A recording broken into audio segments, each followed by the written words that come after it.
They told us never to answer distress calls in the Hadron Reach. Too many ships went missing there. Too many signals ended in dead hulls or worse. But the Merchant's Covenant wasn't a Navy cruiser. We were salvage traders with guns and too much ambition. When the astropath screamed mid-chant and collapsed twitching, everyone on the bridge fell silent. Her rebreather hissed shallow gasps as she scrawled glyphs in the air with trembling fingers. Captain Korath leaned forward, his one eye fixed on her, waiting. When her mouth finally moved, what came out didn't sound like Gothic. It sounded like fear shaped into words. Prosperity's edge, sickness, extraction. Something woke up. No coordinates, no ship codes, just fragments, cracks in a dying mind. Korath made his decision without hesitation.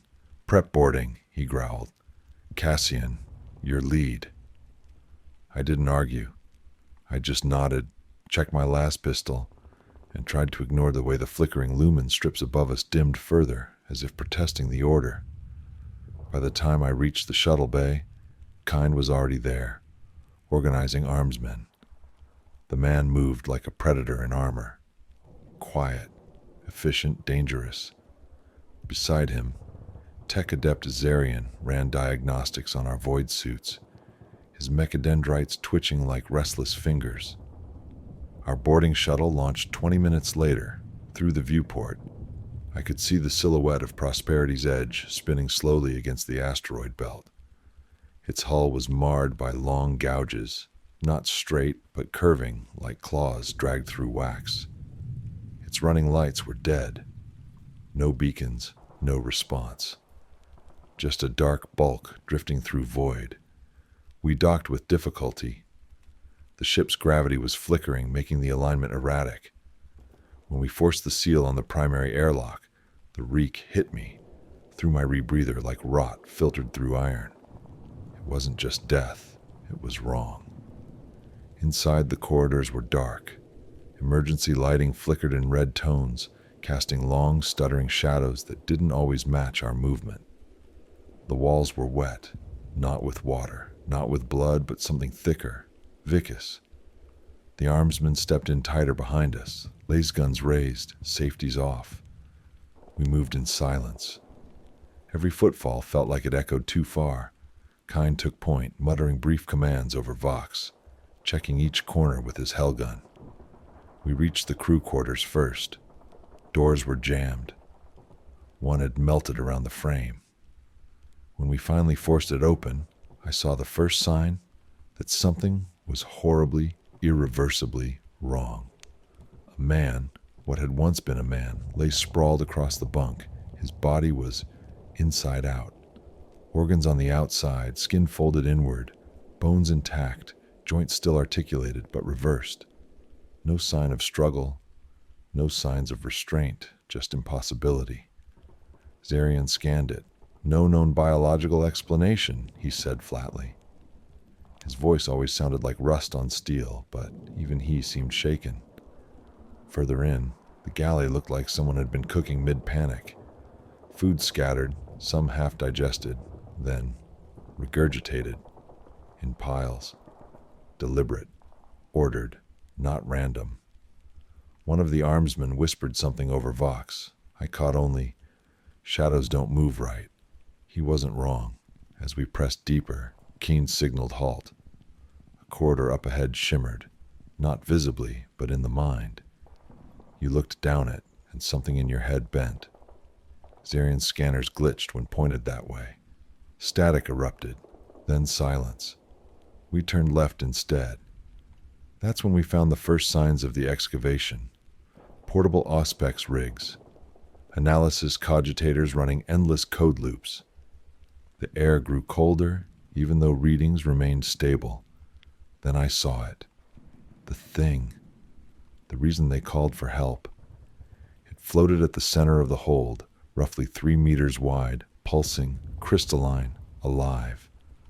Like a neural lattice made of alien glass, shifting with impossible light. It wasn't just unnatural, it was aware, and I knew we were already too late. The hold around the artifact looked less like a research station and more like a battlefield that had surrendered in silence. Every console, every data slate, every servo crane had been abandoned mid-task. Coils of fiber optic cabling trailed across the deck like veins pulled from some mechanical beast. The walls sweated condensation despite the cold.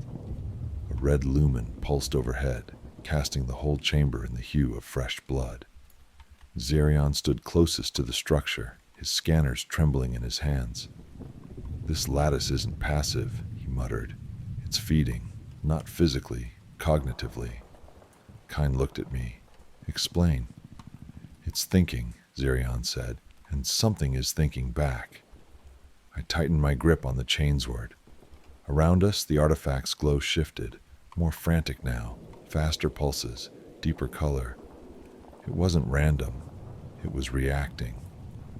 Kine signaled the armsmen to form a perimeter, but I could already see the strain in their stances. Their breath came heavier. One kept blinking, as if clearing his visor of images that weren't there. The closer we got, the worse it became. One data slate remained powered. Zarion accessed it with a mechadendrite and projected the last log. Audio only. The audio degraded into static. We didn't speak. We didn't need to. Zarion reached toward the lattice again, his mechadendrite twitching like it wanted to retreat even before contact. A pulse of light rippled through the artifact, and the entire room darkened. For a moment, my helmet's autofilters dimmed, and I saw it. A shape within the crystal. Not a reflection, a watcher. Then the lights returned. Zarion staggered back. It scanned me. "You mean your sensors?" "No." He tapped the side of his skull. "Me." The floor around the artifact had begun to change. The plating rippled, visibly. Growths, crystalline and pale, pushed up through the seams like roots from a corpse. They were wet, breathing. Kine turned, barking into Vox. "Extraction ready, now." Nothing came back. I reached for the comm, flipped to the captain's channel. "Merchant's Covenant, this is boarding team. Emergency extraction, over." White noise. I tried backup, then internal repeater, then the emergency hardline on Zarion's rig. Nothing. Dead silence, thick as oil. Zarion muttered, I can hear the signal. It's piggybacking the Vox band, but it's not ours." "What is it?" He didn't answer. He was staring at the artifact again. Then the armsman at the eastern perimeter screamed. We spun. He was firing, full auto, into a shadow that didn't exist. Red bolts tore into a bulkhead. The figure fell. Kind rushed forward. But it wasn't a target. It was another armsman. Dead. Head twisted completely around. No sign of the attacker. Just flickering shadows and that awful low pulse from the artifact, like a heartbeat mocking ours. "I want out," Kind growled. "Now." I checked the shuttle's return beacon. Dead. No signal. Just silence and the sound of breathing that wasn't ours. Breathing that came from the walls. I looked at the artifact once more. Its glow had steadied. It was waiting. We were already too deep in it to turn back. The hull of Prosperity's edge groaned under the strain of its unnatural state. The ship slowly folding into itself as if the metal was flesh, and the force driving it inward was something far worse than gravity. I felt a pressure on my chest, like the walls were pressing in from all sides, whispering to me with their strange, pulsing beat. The artifact, no, the entity, had grown stronger since we'd first seen it. Now it was everywhere. The air itself seemed saturated with it. The room had descended into chaos after the armsman threw himself into the mirror. We had tried to stop him, tried to pull him back from whatever madness had taken hold of him, but it had been too late. His body had vanished into the glass, his scream cut short by the violent shattering sound, and then nothing. I was left staring into the reflection of myself, watching my own face twitch and contort unnaturally in the cracked mirror as if it was trying to speak without words. Behind me, Kine was barking orders, but they were becoming meaningless. The walls of the room seemed to be pulsating, the floor beneath our boots shifting like it was alive. The flickering red lights overhead cast an eerie glow on everything, making our shadows stretch unnaturally long across the floor. "We're running out of time," Keen said, his voice strained but steady as he surveyed the room. He was no fool. He knew what was happening. "Zarian, do you have anything? A way out?" Zarian stood frozen in front of the mirror, staring at the reflection of the armsman, if it could even be called that anymore. His eyes were glazed, his hands twitching like they were trapped in some kind of dance he couldn't control. The walls around him seemed to be breathing in time with his movements. I can't," Zarian muttered, his voice flat. "The mirror, the walls, the ship itself, they're all connected. The systems are corrupted. My scans..." He looked down at his mechadendrites, which twitched involuntarily. "They don't respond to anything I try. The ship is alive. Alive." The word hung in the air like a curse. I moved toward the armsman's body in the reflection, but my feet felt as though they were sinking into the floor. Every step became harder. The ship was weighing down on me, not with physical force, but with an oppressive presence. It was as if the walls were watching us, studying us, waiting for the right moment to strike. Suddenly, the voice came again, the whisper that had followed us since we boarded. It wasn't a language, not words, but intent, a cold alien desire that rattled my mind like 1,000 nails scraping across metal. "Too late," the voice echoed, the tone sickly and thick. "Come closer. I'm so hungry." It was coming from everywhere. The walls, the floor, the ceiling. The room itself was alive, pulsing with the same dark, malignant energy that was emanating from the artifact. I tried to move. My body was no longer mine to command. I reached for my last pistol, but my hand trembled too violently to steady the weapon. And then I saw it. The reflection of the armsman, no, something else now, staring back at me from the mirror. His features were warped, half human, half something else entirely. His skin was rotting, his eyes black voids, and his mouth twisted into an inhuman grin. But what stood out most were the tendrils, black and slick, that curled from his back, wrapped around his limbs like living vines. It spoke. The reflection's voice was not the armsman's. It was the voice of something older, something much worse. "Join me," it whispered, its lips curling in a grotesque mockery of a smile. "You are already part of me. Your mind, your soul. You'll be mine." I recoiled, stumbling backward, but the room seemed to close in around me. I tried to breathe, but the air felt thick and foul, like it was choking me, suffocating me. The thing in the mirror reached out for me, its hand coming through the glass with unnatural speed. The walls quivered again, and this time I felt it in my bones, a deep, resonant hum vibrating through the very core of the ship. And then, just as quickly as it had begun, it stopped. Silence. My head spun as I fought to regain my bearings, forcing myself to focus. I had to move. We had to get out of here. But where was the exit? Where was the way out of this cursed place? "Captain Korath, can you hear me?"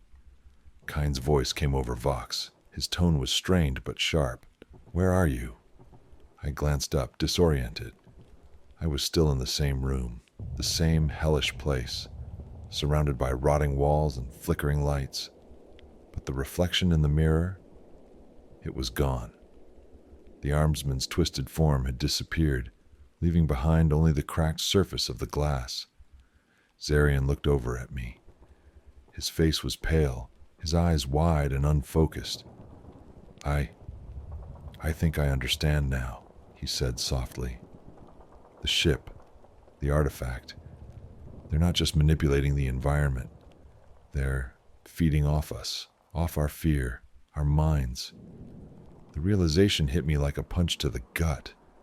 It wasn't just some random haunting or a cursed relic. It was a predator, a mind, a hunger, and we were its prey. The ship felt wrong. It always had, of course. Prosperity's edge was drifting in the darkest depths of the Hadron Reach. But now, it was something else entirely. The atmosphere had thickened, turned almost tangible, and each breath I drew felt as if it was being suffocated by the very walls themselves. We hadn't heard from the captain or the rest of the crew since the artifact began to stir. The Vox was silent, and every attempt to communicate with the Merchant's Covenant had failed. It was as if the entire ship had been cut off, not just from the outside, but from itself.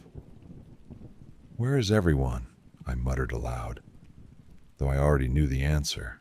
No one had survived the initial encounter with the artifact, not if they hadn't already been consumed by it. Kyne's voice snapped me out of my thoughts. He was moving across the room, his weapon still trained on the space around him, searching for any sign of life or death. "We're not alone," he said flatly. I followed his gaze. The mirror was still there, but the reflection had shifted. No longer was it a twisted parody of the armsmen. Instead, there was something else, something more. The glass seemed to bend, rippling like water disturbed by unseen hands. There were shapes in it now, moving in ways that defied logic, twisting in impossible angles. "We need to get to the bridge," Kane said, and I nodded. But as I turned to move toward the door, the walls shifted again. The entire room tilted. The floor groaned as it reoriented itself, dragging us into a new space. The walls stretched, lengthening into narrow corridors that twisted and writhed like the body of some monstrous serpent. The lights flickered again, casting shadows that no longer matched our movements. My heart raced, my pulse hammering in my ears as I turned, looking for any semblance of stability. I was disoriented. This wasn't the layout of the ship I had memorized, but there was no time to dwell on it. Kyne was already moving down the hallway, his boots clicking loudly against the shifting floor. "Move!" he barked. "Now!" We pressed on, scrambling through the corridors as the ship continued to twist and warp around us. Each step felt like we were walking through the body of a dying creature, its veins pulsing with the rhythm of its last breaths. Every corner we turned revealed more horrors, bodies, or what was left of them, strewn across the walls, their limbs contorted unnaturally, faces frozen in expressions of terror. It was as if the ship itself had taken the crew, twisted them into something other, something far worse than dead. Zarian was falling further behind. His eyes were vacant now, staring ahead but seeing nothing. He was muttering to himself, a string of incomprehensible words that didn't seem to make sense. But every time I looked back at him, I saw the shadows around his figure growing, shifting, as if they were trying to swallow him whole. "Zarian!" I shouted, but he didn't respond. His steps were slow, his body swaying like a puppet with no strings.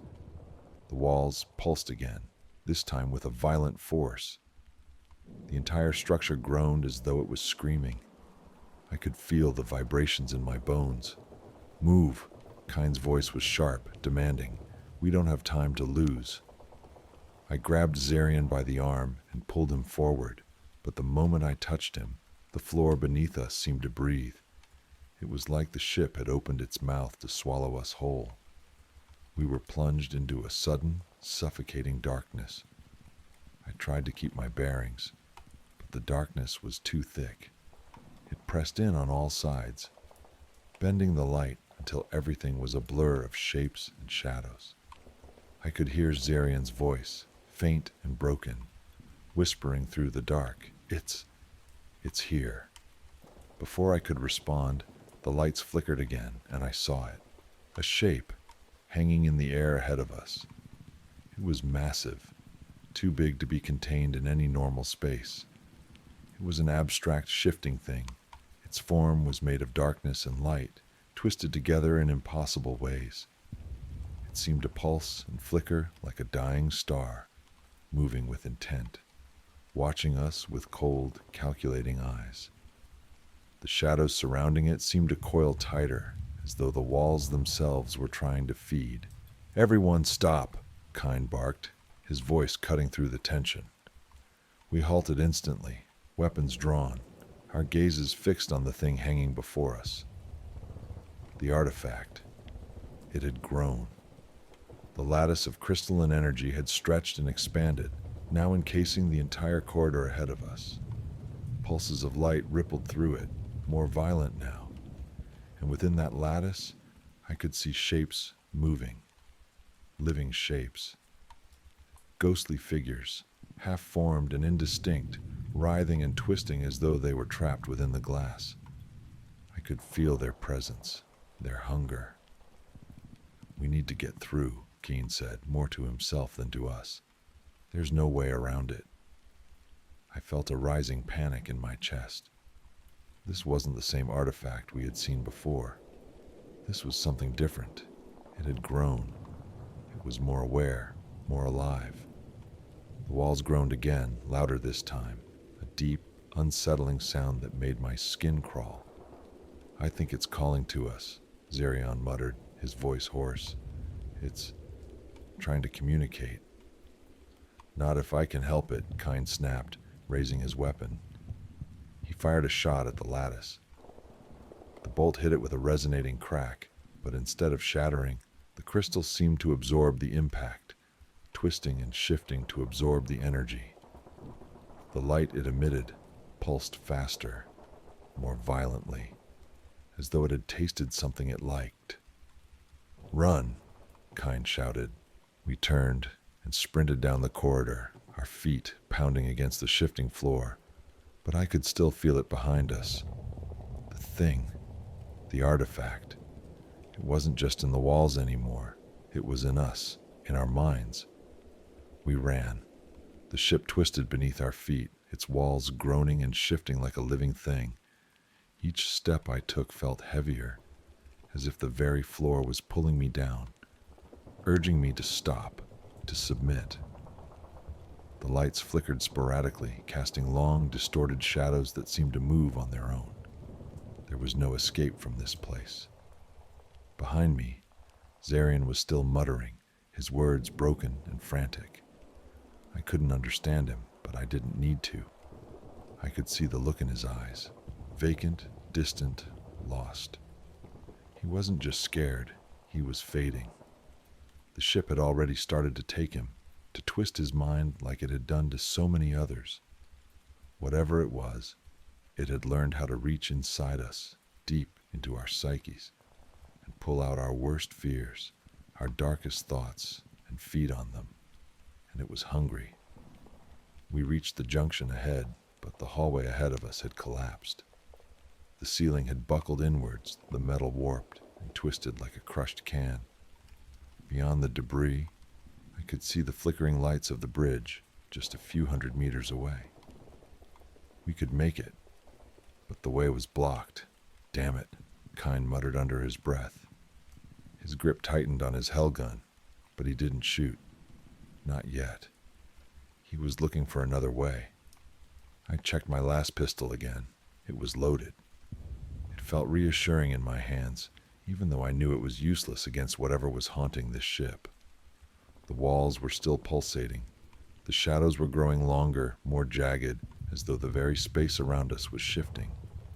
It was no longer just the ship that was changing. It was us. Zarion's voice broke the silence, low and disjointed. "It's in me. It's in my head. I can't stop it." I turned to look at him. His mechadendrites were twitching violently, his fingers clawing at his own head as if trying to rip something out. Sweat streamed down his face, and his breathing was shallow, labored. "We need to get to the bridge," I barked, trying to focus him. "Zarion, stay with us." But his eyes were unfocused, and his lips were trembling as he repeated the same phrase over and over. I can feel it. It's here.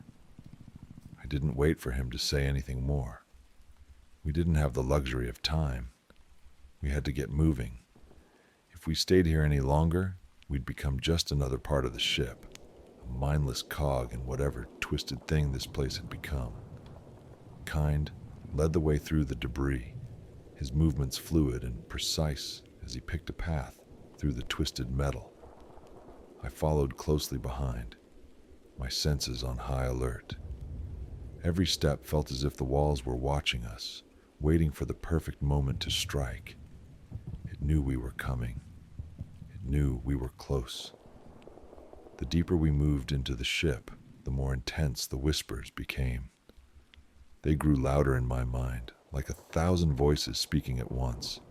Some were pleading, others were mocking. But all of them carried the same message: you cannot escape. I stumbled, my head reeling from the mental assault. The walls pressed in closer, and the air felt thick with something I couldn't identify. Something wrong, something alive. The shadows stretched further now, wrapping around us like tendrils, reaching for our bodies, for our minds. It wasn't just the ship. It was the very fabric of reality that had started to warp around us. The ship was folding itself, twisting itself into something beyond comprehension, and it was pulling us with it. Zarian gasped, his voice rising in pitch.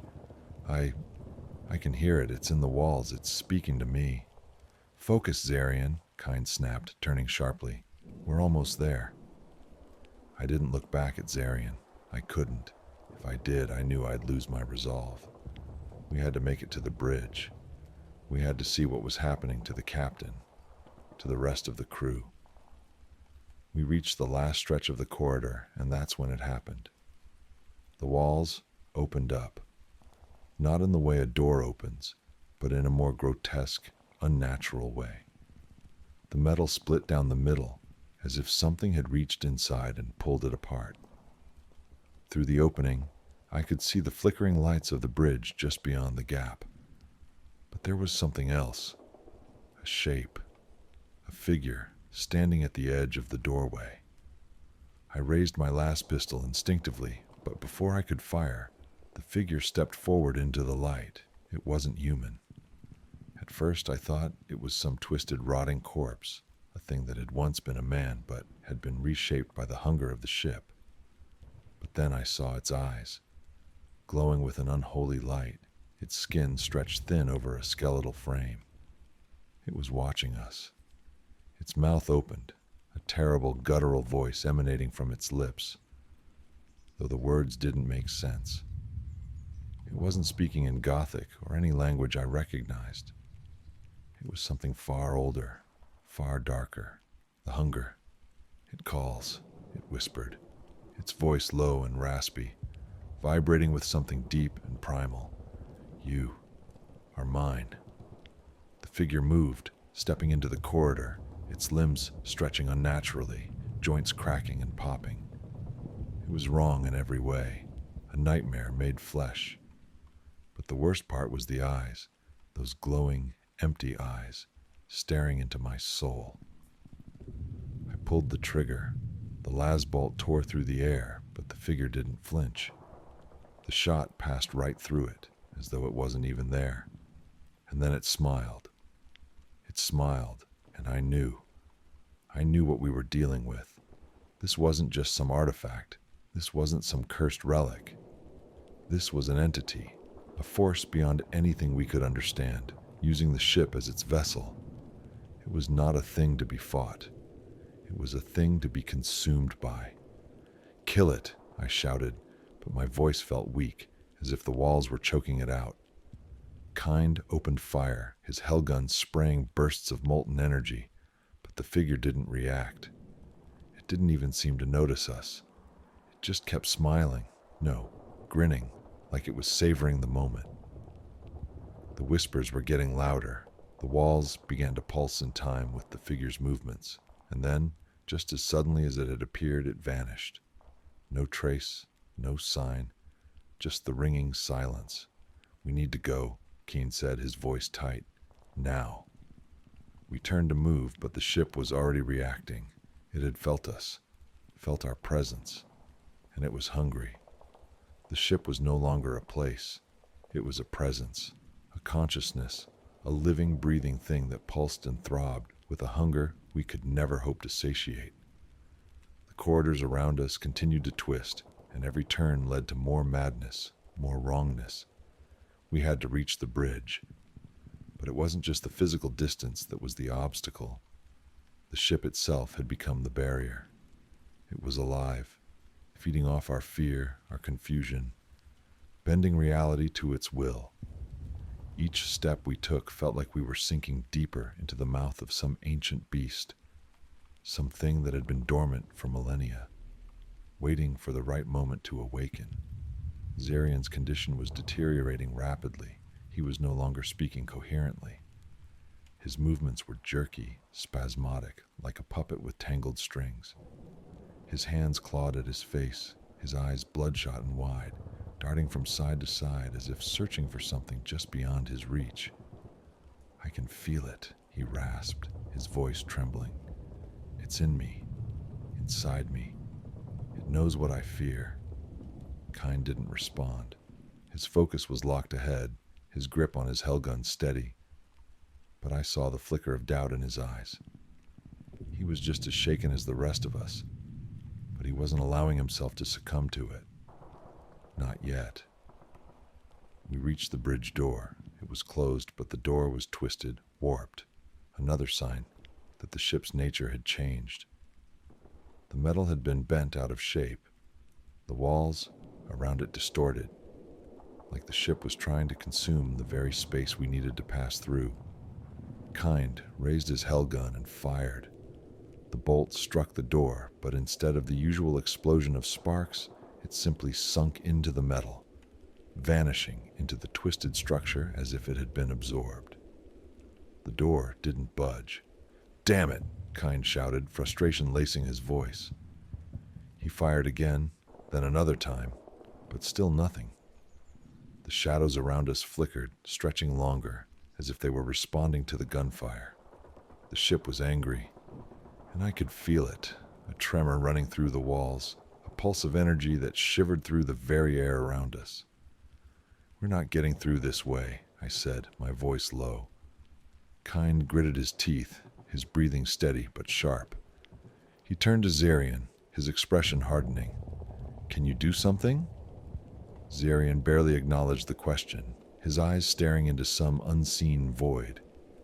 But then his fingers twitched, mechanical and organic, working in unison as his mechadendrites reached out to the console on the wall. He placed a shaking hand on the interface, and the ship responded. The walls quivered, then melted. The door slid open with a screech, the metal groaning as it separated and folded back into itself. It wasn't normal. It wasn't supposed to be possible. But the ship allowed us entry. And I knew in that moment that it hadn't opened the door for us. It had opened it because it wanted us to pass through. We stepped into the bridge. The room was dark, save for the faintest glow of auxiliary lighting. The screens were all cracked, the wires and cables hanging limply from the ceiling like dead tendrils. The console terminals blinked erratically, flashing random data, but none of it was useful. The bridge was abandoned, empty, except for the captain. Captain Korath was slumped in the captain's chair, his body twisted and contorted in ways that were both unnatural and wrong. His once proud uniform was stained and torn, and his face had been melted, as if the very flesh had been scorched away, revealing nothing but exposed bone beneath. And yet, there was still something there, a faint flicker in his eyes. Not life, not awareness, but something else, a presence. I felt it before I saw it, a low hum, like a heartbeat that reverberated through the walls, a pulse that seemed to come from everywhere and nowhere. The ship was alive, and whatever had taken hold of Captain Korath was now within its heart. I stepped forward cautiously, my hand hovering near my left pistol. I had no illusions. This wasn't just a man. This wasn't just a captain. This was something different, something twisted and corrupted by the ship. "Captain?" I asked, but my voice felt weak, hollow. His head tilted toward me, a slow, jerking motion, his mouth open, but no sound came at first. Then, with a guttural rasp, the words spilled out. "They found me," he wheezed, his voice barely a whisper. "It found me. It's in everything. The walls, the metal, the stars. It knows you, it knows all of you. It's hungry, and it's waiting." His eyes flared open, glowing with an unnatural light. His body convulsed in the chair, the metal creaking beneath his weight. The room itself seemed to tremble, as if reacting to his words, reacting to the presence within him. "Get out," he hissed, "before it takes you too." Before I could even react, the floor beneath us began to ripple again. The ship moved, the walls bending and reshaping, and the air grew thick, heavy. The whispers were growing louder, more insistent. I could hear them in my head now, scratching and clawing at the edges of my thoughts, begging for something. "Release me. Now," Kind ordered. "We're leaving." But it was already too late. The shadows in the room coiled, rising from the floor, from the walls, from the very fabric of the ship itself. And they weren't just shadows. They were voices. They were thoughts. I turned, my heart hammering in my chest, but the door, the one we had entered through, was already sealed again, twisted shut by some invisible force. The walls began to close in, the metal distorting around us, pulling us inward. Zarian screamed, "No!" But it wasn't his voice anymore. It was something else, something that had taken root inside him, feeding on his fears, his weaknesses, and that something was coming for us. The walls were alive. They trembled with anticipation, quivering in time with the pulse of the ship.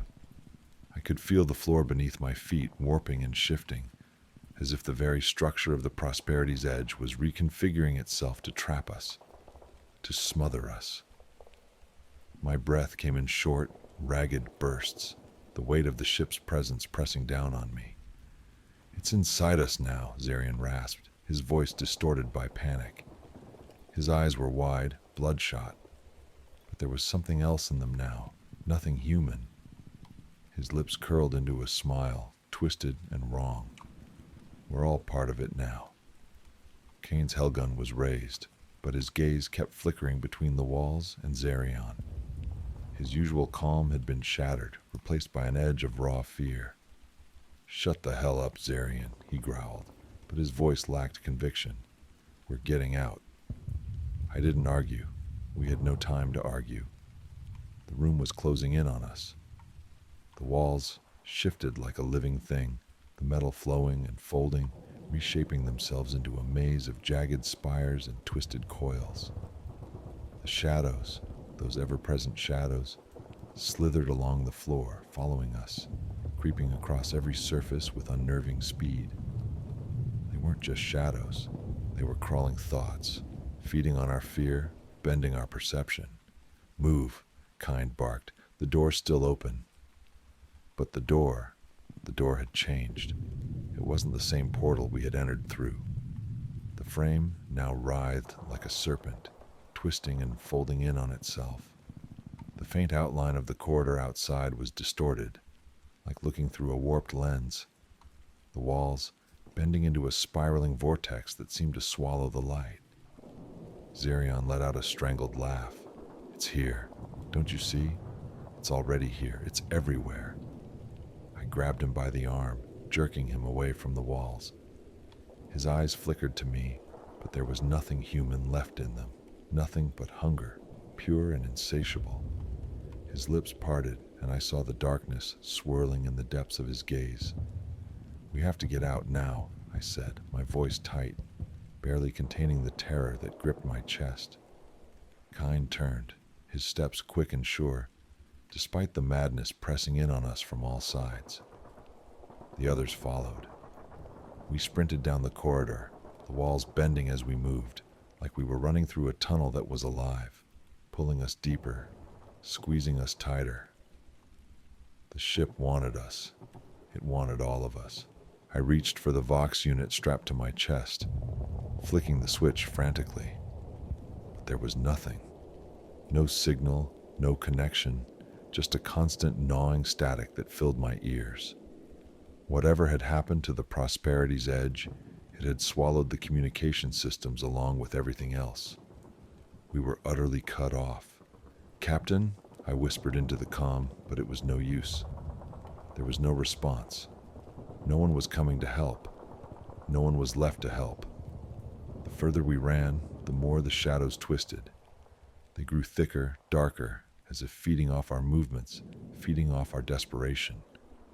They snaked around our legs, our arms, wrapping like tendrils around us, pulling us back, slowing us down.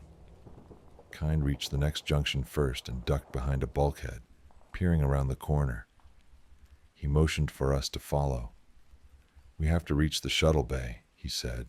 His voice was tight with urgency. "There's no other way out, no other way." Zarian was still murmuring, his words barely coherent, but they carried with them a strange, hypnotic rhythm, like the ship was speaking through him. His hands twitched, as if they were trying to pull something from the air, as if they were trying to reach for something beyond the veil of reality itself. It was then that I realized we weren't just being hunted. We were becoming part of it. The ship was feeding on us, altering us, changing us. The line between what we were and what it was, the ship, was blurring, stretching, and breaking. It was happening slowly at first, like a sickness spreading through the crew, but now it was accelerating. Faster, faster. A low guttural growl emanated from the walls, vibrating through my chest. The ship was hunting us now, no longer content to wait. We had become prey, caught in its mind, its thoughts. "Run!" Kind shouted, pulling me from my daze. We ran, and this time we didn't stop. We couldn't. The shadows were on us now, their whispers louder, their voices clearer. "It's coming, it's coming. We are the same, we are the same." Zarian screamed, his voice raw with terror and madness. His body jerked and spasmed, the mechadendrites on his back flailing like the limbs of a dying animal. His eyes rolled back in his head, and for a brief moment I thought he was dead. But then his lips parted again, and the voice came from him. "You cannot escape it." We stumbled through the corridors, the walls closing in around us like the jaws of a beast. The ship was folding on itself, its metal skin growing teeth, its corridors becoming veins, pumping something dark and hungry through every inch. We had no idea if the shuttle bay was even real anymore, or if it had already been consumed by the ship's mind. The shadows were twisting into shapes that made no sense, shapes that I couldn't comprehend. But we had to keep moving. There was no other choice. And then, just as we rounded another corner, we saw it, the shuttle bay. The door was wide open. The lights flickered and buzzed as though they were struggling to stay alive, fighting against the grip of the ship's malevolent presence. But the shuttle was there, and we were close. We were so close, but I could feel it. The air had grown thicker, the ship had closed the trap, and we were its prey. "We have to go," Kind shouted, but even he sounded uncertain, the words coming from him like a plea. The shadows moved faster now, swirling and whipping around us, closing the distance. And then I saw it, a shape, standing in the doorway of the shuttle bay, a figure. No, it wasn't a figure, it was something worse. It was Zarian. Only, it wasn't him, it was something else. It was Zarian, but it wasn't. The figure that stood in the doorway of the shuttle bay was an abomination, a grotesque parody of the man we had known. His body had changed, twisted, reshaped by something far worse than just madness. His skin had turned a sickly, mottled hue, stretched tight over bone and muscle. His eyes were gone, replaced by two empty sockets that bled darkness, as if whatever was inside him had burned away the very essence of his being. The mechadendrites on his back were no longer mechanical. They had become part of him, part of this. They writhed like living serpents, their tips dripping with something that shimmered in the faint light. The air around him seemed to ripple, the shadows thickening, as if the ship itself were feeding off his transformation. "Zarion?" Kind whispered, though I could tell even he didn't believe the word. His grip on his hellgun tightened, but his eyes darted to me, to the others. He wasn't sure what he was seeing, but I knew. This wasn't just Zarion anymore. This was the ship, the artifact. Whatever had taken hold of the Prosperity's edge, whatever had begun with the crew's descent into madness, had finally consumed him. And now, it was standing before us, its twisted form, a horrific warning of what awaited any who dared to venture too deep. "It's inside me," Zarion rasped, his voice an inhuman growl that seemed to echo through the walls. The words didn't come from his mouth anymore, but from everywhere around us, from the